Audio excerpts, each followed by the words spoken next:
call this drill the Walkback Drill. I came up with this drill when I was running the training for the SWAT team. And the idea behind it was to take one of the most important lessons I learned from competition and bring it across to the tactical side of the house.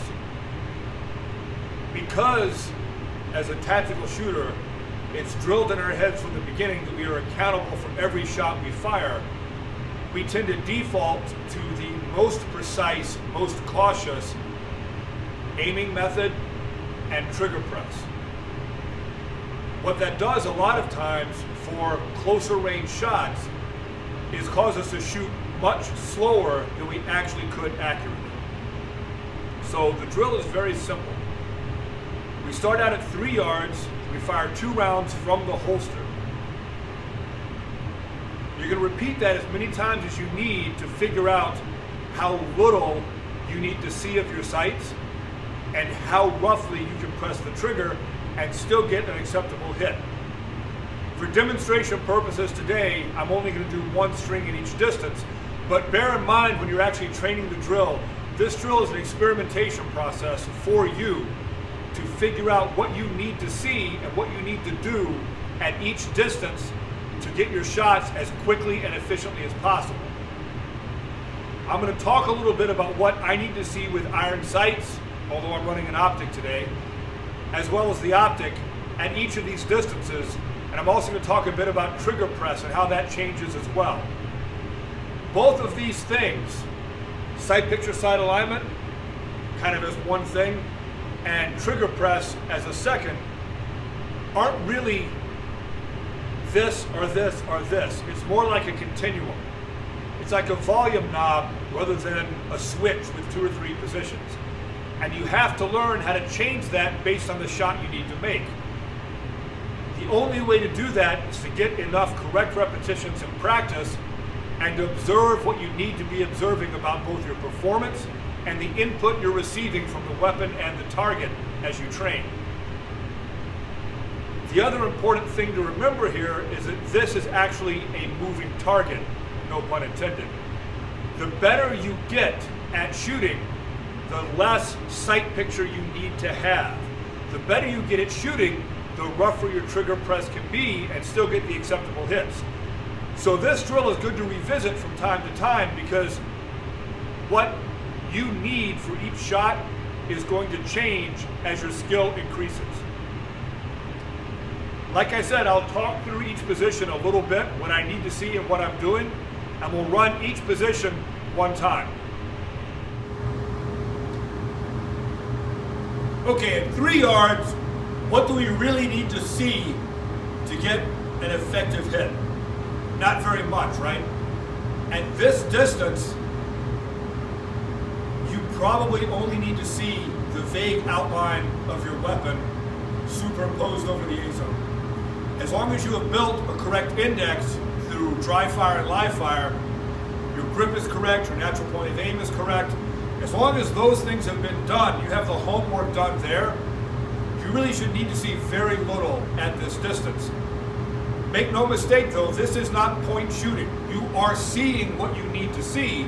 It's just that what you need to see is the outline of the weapon, blurry, no particular attention to it, superimposed on the center of your effective target zone. As far as trigger press goes, basically hit the trigger as fast as you can.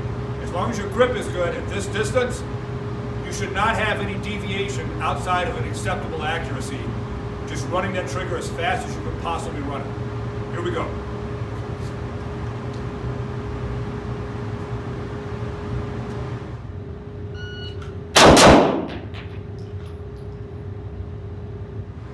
Okay, now we're going to move back to 5 yards and run it again. Now we are at 5 yards. At 5 yards, for most people, I recommend that their vision is focused on the target is clear, and that if they're running iron sights, they at least see the blurry shape of the sights centered in their acceptable target area. That doesn't mean they have true sight alignment or a true sight picture, and you're not pulling your vision back to the sights. Once again, that's my recommendation for most people. Honestly, for myself at this distance, I'm still using the same rough outline of the gun that I used at 3 yards. My vision's focused on the target, and as long as I see that black blur of the firearm in the center of my acceptable scoring area, I'm pressing the trigger. Once again, at 5 yards, I'm pressing the trigger as fast as I can. I'm not going to do any sort of controlled trigger press. I'm just pulling that thing back to the rear as hard and fast as I can and relying on my grip and my index to make sure the shots go where they go. Bear in mind, you have to experiment with this. This is going to be dependent upon your skill level and other factors, your stature, how strong your grip is. These things all affect this. You need to have a proper grip and a proper index in order to be able to use the least sight picture and the most aggressive trigger press you can at this distance. You may need to dial it back a bit. You may need to see a little more. You may need to press a little more deliberately. You have to experiment with this. Okay, we're going to run this once from this distance.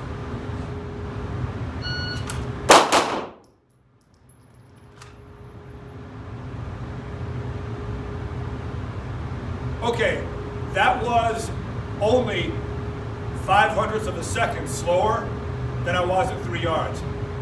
That is not a statistically significant difference. I'm sure I can run this just as fast as 3 yards all day long. I'm using the exact same trigger press and sight picture at this distance. Once again, you may not be able to. You have to experiment with this and see where you are for your current level of skill. Let's run this back to 7 yards now and see what we need to do there. Now we're at 7 yards. At 7 yards, if I'm using iron sights, I need to have awareness of what my sight picture is, what the relationship of my front sight to my rear sight is. Notice I said awareness. At 7 yards, I personally still focus on the target even with iron sights. I can see the sights blurry and I can see what their alignment is, but they are blurry. I know that the front post is within the rear notch. I don't have to have it perfectly centered. I don't have to have it perfectly level. As long as it's floating within the rear notch and that front sight is within my acceptable scoring area on the target, whatever that is, whether you're doing high center chest or a full A zone for USPSA target, either way. As long as I can see that that blurry sight alignment is there, then I can shoot and get acceptable hits. At 7 yards, I'm still trying to run the trigger as fast as I can. It's a little more difficult to do so than at 5 for me, but it still is something I can do consistently and reliably. With an optic, this is the first distance where I actually even look for the dot. As this comes up, I might get my first shot by simply using the tube of the optic and placing that where it needs to be in my scoring area. If I see the dot in the first shot, I'll use the dot. I'm definitely looking for the dot in recoil and finding it for the second shot regardless. Bear in mind, like I said before, this is where I'm at, my current level of skill, my current level of practice. You have to experiment with this and see what you need to do to get the appropriate hits at a particular distance and target difficulty. It's going to be an individual thing. It's not even solely dependent on your skill level. A lot of it is depending on just how your brain functions at this skill. I know people who are very good, who have a sharp, clear front sight focus, much closer to the target than me. They're every bit as good a shooter as I am. That's just how their brain works. I also know shooters who are much better than me, who go target focused and blurry sights well past 25 yards. These are kind of opposite ends of the spectrum, but both of these individuals are very skilled. You have to find what works for you for this. Here we go, let's shoot one at 7 yards.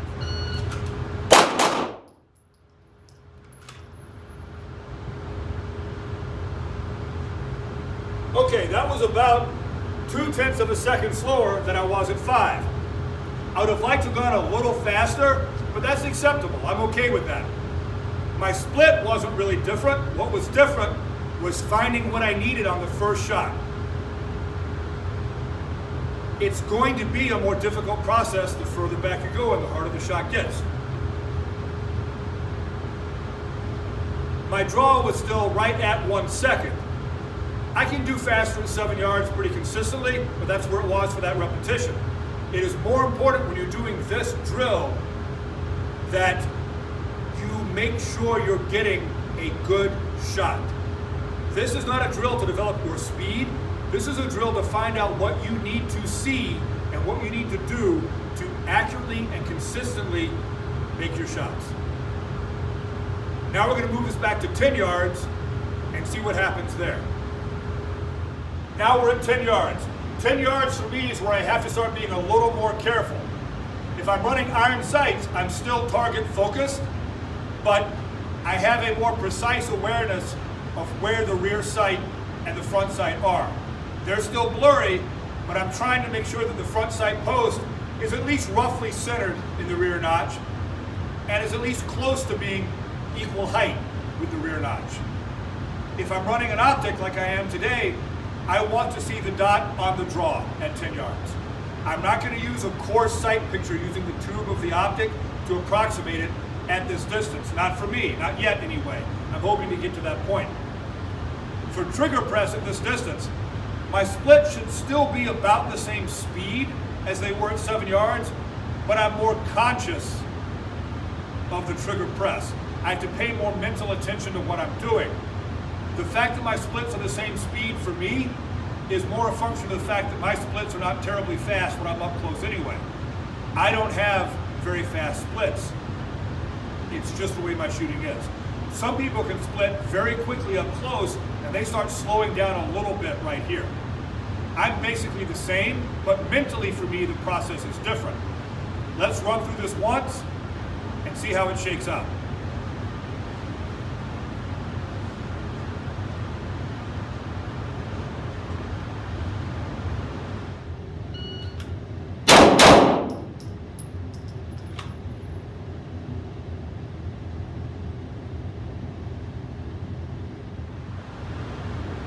Okay, so that draw was about a 1.1. Once again, a little slow today on the draw. I would have liked to have seen about a second still here.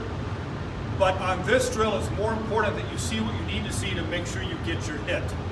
My split was also slower than I would have liked on that one. It was just over 0.2. That's not that great. I would prefer that be under 0.2 at this distance. But once again, I'm making sure that I get a solid group within my acceptable scoring area on the target, which is the point of this drill. If you're running this drill for yourself, play around with this. See how much you can push the sight picture and the trigger press and still get an acceptable hit. It's definitely an experimentation process. Normally we would run this drill all the way back to 25 yards. This is as far as I'm going to do it today, just for demonstration purposes. But bear in mind that the further back you go, the more you need to see. With iron sights, when I get past 10 yards, I am no longer focusing on the target. My vision pulls back to the front sight, and I start getting that hard, sharp, clear front sight focus. The amount of care I take on how the sight is aligned and how much focus I put on the front sight changes the further back I go and the more difficult the shot gets. For me personally, by the time I get to 20 yards, I want to see the imperfections on the front sight. That's how clearly I want to be focused on it. If there's a scratch, if the fiber is slightly out of round, I want to be able to consciously see that on my front sight as I make the shot. These distances are also where my splits start to slow down. One thing you'll see about the very top shooters, the top level GMs, is their splits don't slow that much between 10 yards and 25 yards. That's what I'm trying to develop in myself when I run this drill. How close can I get my splits at 25 to what they are at 10? If I can be splitting under 0.25 at 25 and getting acceptable hits, that's pretty good. I'm pretty happy with that. The trigger press, though, takes more and more conscious effort the further back you get from the target. Obviously, the harder the shot, the more care you have to take on your trigger press. The other kind of mental hurdle here that I want you to think about when you run this drill. don't think about going slower or faster. Think about using a different method with your sights and with your trigger. It's how careful you're being, how precise you are being, not how fast or slow you are going. That will get you the results you want. This is a worthwhile drill to get quite a few repetitions on when you first start training it. It's also a valuable drill to come back to periodically and see where you are at. See where your skill level has changed, where you may be able to get away with a more aggressive trigger press or a less precise technique using your sights at a particular distance and shot difficulty. This is something you have to check from time to time in order to maximize your current level of skill. I hope you enjoyed the drill. Have fun training.